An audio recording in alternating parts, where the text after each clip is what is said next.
దేవునికి స్తోత్రము. అనుదిన దేవుని వాక్య ధ్యానమునకై ఈరోజు 2024 సంవత్సరము ఆగస్టు నెల 11వ తారీఖు.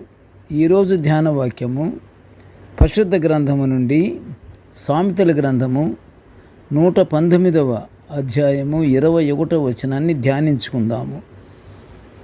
ధ్యాన వాక్యాన్ని ఒకసారి పరిశుద్ధ గ్రంథము నుండి చదువుకుందాము.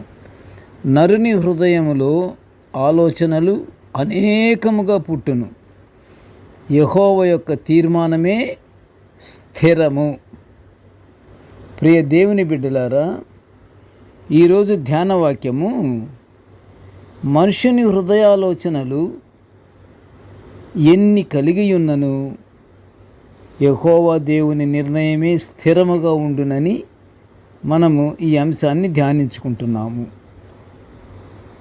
ప్రతి విషయంలో నిర్ణయం దేవుని చేతిలో ఉంటుంది కావున సమస్తం దేవుని అధీనంలోనే ఉంటాయని నేటి ధ్యానవాక్యం చెబుతుంది. జ్ఞానము లేని వారికి బుద్ధి కలిగించుటకును, యవ్వనులకేమో తెలివియు వివేచనయు పుట్టించుటకును పరమార్థ జ్ఞాని అయిన సొలొమోను గారు రాసినవే ఈ సామెతలు.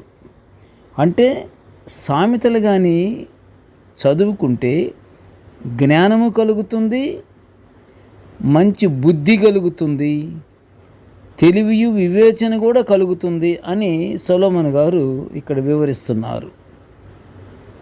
యెహోవాను ఆరాధిస్తూ ఆయనలో భయభక్తులు కలిగి ఆయన ఆజ్ఞల ప్రకారం జీవించేవాడే నిజమైన జ్ఞాని అని సామెతల గ్రంథము 1వ అధ్యాయము 7వ వచనంలో వ్రాయబడి ఉంది. అంతేకాకుండా ఇక్కడ ఏది సత్యమైనదో, ప్రియ దేవుని బిడ్డలారా జాగ్రత్తగా వింటున్నారు కదా, ఏది సత్యమైనదో, ఏది యోగ్యమైనదో, ఏది న్యాయమైనదో గ్రహించే వివేకము, అవగాహన కలిగి ఉండడమే జ్ఞానము. ఎంత గొప్పది జ్ఞానం అనేది. అందుకే ఆ రోజు సొలొమోను గారు కూడా దేవుడు అడుగుతాడు, నీకు ఐశ్వర్యం కావాలా, జ్ఞానము కావాలా అని. చిన్న వయసులోనే సొలొమోను గారు అడిగింది ఏమిటంటే జ్ఞానం ఇవ్వమని అడిగాడు. ఈ జ్ఞానము కానీ ఉంటే సత్యమైనది ఏంటో, యోగ్యమైనది ఏమిటో, న్యాయమైనది ఏమిటో గ్రహించగలిగినటువంటి వివేకం, అవగాహన, సందర్భం ఇవన్నీ కలిగి ఉండుటకు జ్ఞానమే ముఖ్యమట. ఈ జ్ఞానం ఎక్కడి నుండి వస్తుంది మానవుడికి? ఇది దేవుని నుండి లభిస్తుంది. జ్ఞానం అనుగ్రహించమని దేవుణ్ణి ప్రార్థన చేయాలి. మానవులమైన మనలో అనేక రకమైనటువంటి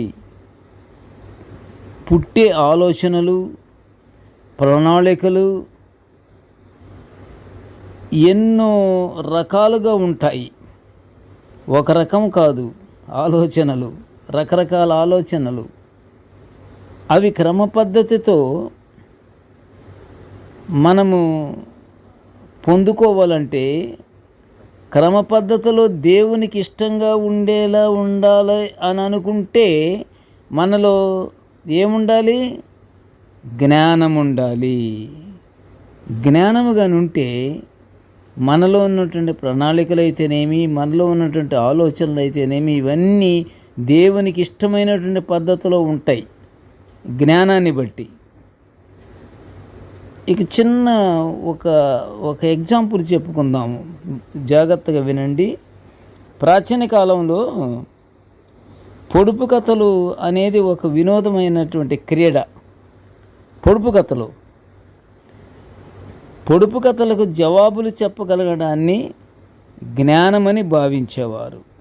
ఒక పొడుపు కథ వేస్తే అది విప్పాలంటే జ్ఞానం ఉండాలి.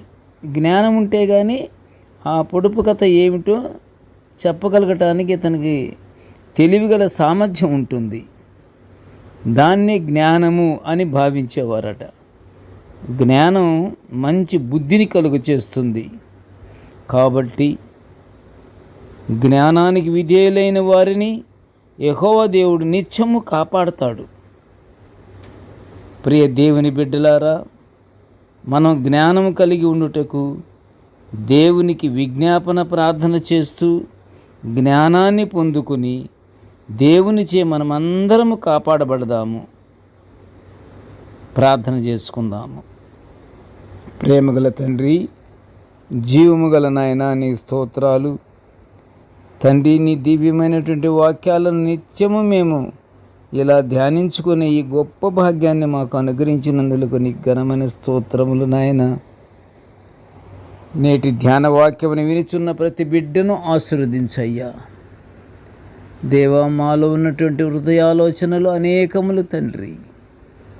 దేవా, అయినను మానవుని యొక్క హృదయాలోచన ప్రకారంగా జరగదు కానీ తండ్రి, అది నీ చిత్తములో నీ యొక్క తీర్మానమే అది స్థిరము అని మేము నమ్ముచున్నాము దేవా. నాయన, ఏది సత్యమైనదో, ఏది యోగ్యమైనదో, ఏది న్యాయమైనదో ఇవన్నీ మేము గ్రహించటానికి మాకు జ్ఞానాన్ని అనుగ్రహించమని, మేము ఎల్లప్పుడూ తండ్రి నీకు బిడ్డలముగా ఉండులాగన తండ్రి నీ పరలోకాశీర్వాదాలు మాకు అనుగ్రహించమని ఈ మనవులన్నీ యేసయ్య నామమున వినయముగా వేడుకొనుచుంటున్నాము తండ్రి. ఆమేన్. దేవుడు మనలందరినీ బహుగా దీవించుగాక. ఆమేన్.